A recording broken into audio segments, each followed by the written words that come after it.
5 మంది నిరాశ్రతులకు ఆకలి తీర్చడానికి పురాణం నాగేశ్వర ప్రసాద్ గారి కుటుంబ సభ్యులు అన్నదాతగా వివరిస్తున్న ధన్యవాదాలండి. మీరు మీ కుటుంబ సభ్యులు నిండు నూరేళ్లు ఆయురారోగ్యాలతో అష్టైశ్వర్యాలతో వద్దని కోరుకుంటూ అన్నదాత సుఖీ భవ సుఖీ భవ సుఖీ భవ సుఖీ భవ సుఖీ భవ.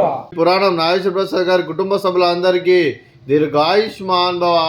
మీరు మీ కుటుంబ సభ్యులు నిండు నూరేళ్లు ఆయురారోగ్యాలతో అష్టైశ్వర్యాలతో వద్దని కోరుకుంటూ అలాగే సంవత్సరం తలపెట్టిన అన్ని పనులు విజయం లభించి ఆధ్యాత్మికంగా వ్యక్తిగతంగా ఉన్నత శిఖరాలు అధిరోహించే శక్తి భగవంతుడు మీకు ప్రసాదించాలని కోరుకుంటూ అలాగే మీకు ఎన్నడితరని ఆయుర ఆరోగ్యాలు అష్టైశ్వర్యాలు సుఖశాంతులను ప్రసంగం దేవుని వేరుతో దీర్ఘాయుష్మాన్ భవ. అలాగే కీర్తిశేషుడు శ్రీ పురాణం నాగేశ్వర ప్రసాద్ గారి కుటుంబ సభ్యులందరికీ ఆ వెంకటేశ్వర స్వామి ఆశీస్సులు ఆ ముక్కోటి దేవతల దీవెనలు వారికి ఎల్లప్పుడూ ఉండాలని కోరుకుంటూ ఈరోజు ఉదయం టిఫిన్తో అన్నదానం చేస్తున్నారు. మేము అన్నదానం స్వీకరిస్తున్న దాత సుఖీ భవ.